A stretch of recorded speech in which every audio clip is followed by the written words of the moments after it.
You are listening to the Stetson Students Podcast, where we post all of the series and messages from our student ministry. We are a ministry connected to Stetson Baptist Church, where we are for DeLand and for Jesus.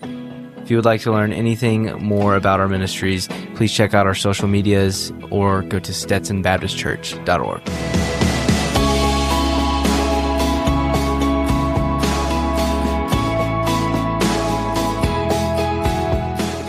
Hey, if you were here last week, we started a series called The Faith of Friends, and we talked about the importance of friendship, and really we talked about the benefits that friendship offers us, especially in our faith, and what it means for us to have friends. And the benefits we really saw was that having friends who are following Jesus makes our faith stronger, and it also makes our lives better.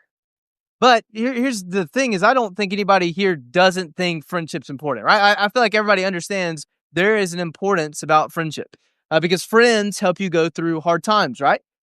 Good friends, good true friends help you go through hard times. Good friends, true friends also are the ones that celebrate well with you when something goes well in your life or are there for some large milestones. Maybe it's a graduation, maybe it's a birthday party, maybe it's getting a car, whatever that looks like, first job. They're the ones that visit you and embarrass you on your first shift, right? Friends are also there for you to comfort you in times of trouble, or maybe you're just sad and you just need a comforter or somebody to watch scary movies with. I don't know what you do with your friends, but friends are there, and it's important that we have them. And they, in a sense, they make our lives better. Like, would y'all agree with that? Yeah? Yeah? So we know that friends, that life is honestly better when we have good friends. But we also know this, and we learned this last week, our faith is better when we have friends who are following Jesus. And we see that it is important to have friends. But the question that we usually don't answer because we just don't feel like we need to is why? Why are friends important? And specifically, whenever I use friendship, and I'm talking about good, faithful, your best of buds, the ones that are truly exhibiting good friendship characteristics and qualities. So the question that we want to ask tonight, real quickly, is why are friends important? And I'll tell you this: it's not just us asking this question, but Jesus himself actually talks about friendship in a great and powerful way. Usually we have Bibles and notebooks. Because of the craziness tonight, we're not going to do that. If you have your own Bible and notebook, feel free to use it. Otherwise, the scripture will be on the screen. We're going to be in John 15. John 15. And really, you may have heard of John 15 before. It's known as the vine and the branch. Maybe if you've grown up in church, if you haven't heard that, it's fine. I'm going to kind of give you a quick synopsis of what Jesus is saying there. So Jesus is talking to his followers, his people, his best of buds, his closest circles. And he's telling them that we are connected like a vine and a branch. And really what he's saying is we are connected, and I am helping you grow. And if you are following me, if you are close to me, if you are in my inner circle, if you believe what I'm saying, then we are connected. And Jesus kind of makes this insinuation that he is God, and we know that he is. And so he's saying that I am the way that you are connected to God. I am how you get back to who you are meant to be. Vine and branch, we are connected. I'm helping you, and it's good for us to be connected. And then he starts to explain what does this connection look like, starting in verse 9. He says, as the Father has loved me, so I, Jesus, have loved you. Abide in my love. If you keep my commandments, you will abide in my love, just as I have kept my Father's commandments and abide in his love. These things I've spoken to you, that my joy may be in you, and that your joy may be full. So he's explaining this connection that exists, that he wants for his people that are following him. And he says, well, what's the motivating factor? What is the center of it? It's love. I want us to be connected so that we can love each other the way that it was meant to be, that you can experience the love that I have for you, and then I can experience the love that you're meant to have for me as God to man. And I love the way that he explains it, of like not just saying, I love you, I love you, Jesus. No, abiding in it, like being encompassed by his love, being surrounded, letting it literally define who we are. And how do we do that? He says by obeying his commandments.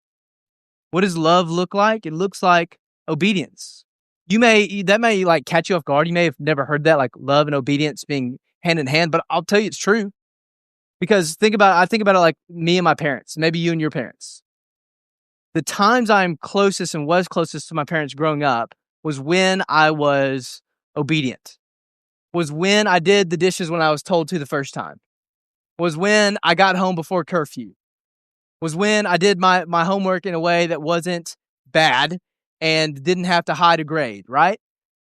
The other way would be called rebellious. Sometimes we think like, oh, being rebellious is fun and cool. But rebellion usually leads to a fractured relationship, where obedience, if we're honest, leads to a good relationship, a stronger relationship. Now, I'm not going to get into all what that means and what that looks like because we're all fallen people, but the same exists between us and God. The best connection we can have to God is when we are obedient. Because when we are obedient, we get to abide in His love. We get to experience His love and His fullness because we are being who we were meant to be. But it's not just for us, and that's really cool. He says in the next verse, this is my commandment. So obey my commandments. One of my commandments is this, that you love one another as I have loved you. Whoa. Take a pause there. So Jesus says, hey, you need to love me the way I love you, and you do that by obeying me. And I'll be honest, I think for us, if we believe Jesus is who He truly says He is and did exactly what He said He did, it should be pretty easy for us to want to obey Him because He is God and He sacrificed Himself for us and He loved us better than we could ever love anybody. And so it's easy to love Him well because He's never done anything to wrong us. But then He comes and says, well, you have to love others the way that I love you. Whoa.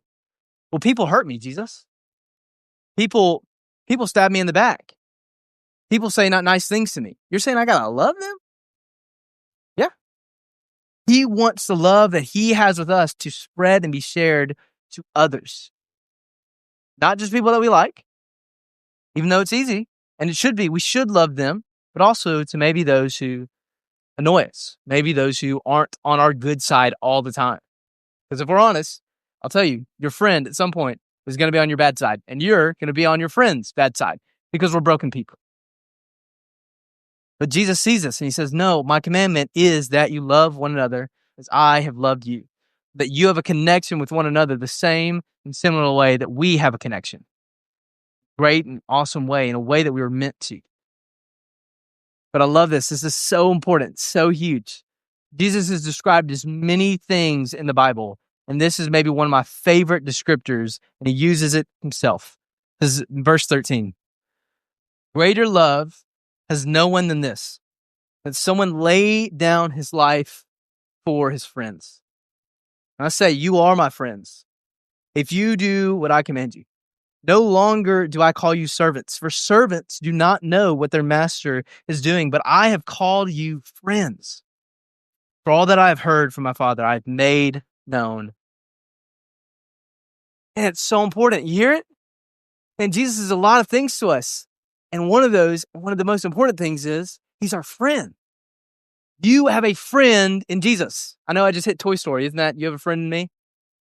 Yeah, you have a friend in Jesus. And do you know how you know you have a friend in Jesus? Because I know we're all singing it. I know, reel in, reel in. This is how we know we have a friend in Jesus. Because Jesus says, what better way for a friend to show that he's a friend than to literally give his life for them? Now, what's really cool and that we get to know outside of time, but they didn't know before when they were being told this, is Jesus did that. He did that for them. He gave His life for them. But guess what? He didn't just give His life for them. He gave His life for you, for me. He showed us how to be the best friend ever by doing what none of us are probably willing to do. He did it without ever having a sit-down conversation with you. Because He loves you. Because He cares for you. We have a true, awesome friends in Jesus. Friendship, so important. Why? Because friendship deeply connects us and others. Friendship deeply connects us and others to Jesus. I love what he says. He says, you are no longer servants. Because I think sometimes when we think of obedience, we think of that. Like, I have to obey you so that I can get something from you.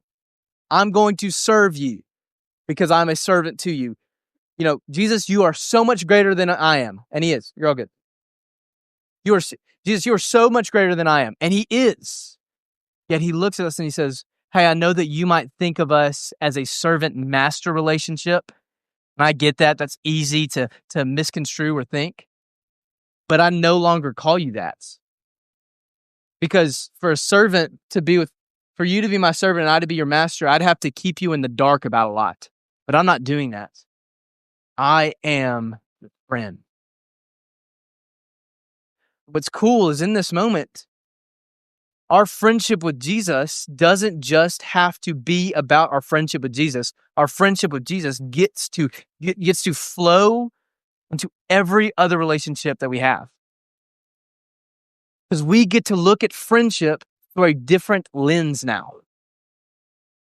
We get to look at friendship through the lens of we are friends with Jesus.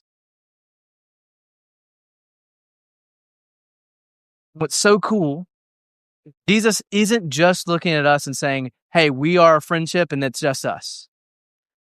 No, he literally says our friendship with him needs to flow into other people. That's actually how he closes this section in verse 17. He says, the things I command you again, I say, that these things are so that you will love one another.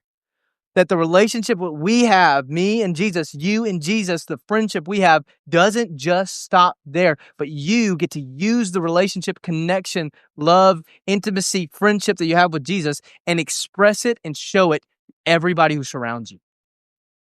So that they can experience the love and the care and the unity and connection and friendship with Jesus the same way you can. Jesus is our Savior because we needed saving. You might not know this. But you can feel it, that there's something wrong, that there's a hole that needs to be filled, that we can chase after the things of this world, popularity, we can chase after money, success, whatever we want to watch, whatever we want to say, the freedom to be who we want to be, yet we're always left unsatisfied. We needed saving. We're broken people. It's called sin. Sin is anything we think, say, or do that is against God's will for our life. We do it a lot. I do it a lot. Yet Jesus still looks at us and he says, you are my friend. And I'm going to show you so by living the perfect life that you were called to, dying the death that you deserved, raising from the grave. You would follow me, obey me, be my friends. You will have the life you always meant. Friendship with Jesus, man. So important. It's why friendship is important. So good. I want to leave us with 3 questions to kind of self-evaluate. What does my friendship with Jesus look like? And then we're going to sing and we're going to be done, okay? And I'm so glad to see you all tonight. It's been so fun hanging out with you, caring for you. And I can't wait to see what the rest of the semester holds. But here are my 3 questions that I want us to self-evaluate. How does my friendship look? The first one's simple. And we need to ask, are you a friend of Jesus? Are you a friend of Jesus? Again, think about what friendship means. He calls us friends. He says, if you obey my commands, meaning if you follow me. If you let me define your life, if you're done living for yourself, you want to live for who you were always meant to be, follow Jesus. Follow Jesus, get to answer the question, am I a friend of Jesus? With a resounding and emphatic yes. Now, here are 2 other questions. are your friend helping you be a friend of Jesus? And I know it's so awkward and it's so like, oh, I don't want to answer this question. Because sometimes we have to answer that question with no. No, Nate, honestly, my friends are not helping me be a friend of Jesus. My friends are actually helping me not be a friend of Jesus. And if that's you, y'all good over there? Oh, table's broken? All right, we'll fix it. I blame Eli Patterson. All right. Hear me say this, and I know it's going to be tough. I know this is maybe a somber note to end, and this might need to be what you walk away with. If you are looking at your friends, you're saying you aren't helping me be a friend of Jesus, time to find new friends. That's hard. It's uncomfortable, but it's better. Better for you, and honestly, probably better for them. Last question. What about the flip side? Are you helping your friends be a friend of Jesus? Sometimes it's not a two-way street. Sometimes we're looking at it thinking, maybe I'm that friend. Maybe we got nervous because our other friend is in the room and you're going, well, maybe they're going to tell me that I'm not helping them follow Jesus. And let tonight be that decision. Not saying that you aren't a friend of Jesus. Sometimes we just fall into bad mixes. But let tonight be a jumpstart. Again, for you to say, I am going to make sure everybody I know knows I'm a friend of Jesus and that they have the same opportunity. The same opportunity exists for them, that they can experience the love, the care, the joy, the peace Jesus offers. We become his friends. Can you imagine, as we leave this room, if we all took that calling? We all left here saying, my relationship with Jesus is a friendship. A friendship where I know he loves me and I love him right back. A friendship where I know not only what he is asking me to do is for his good, but it's for my good too. I want us friends of Jesus.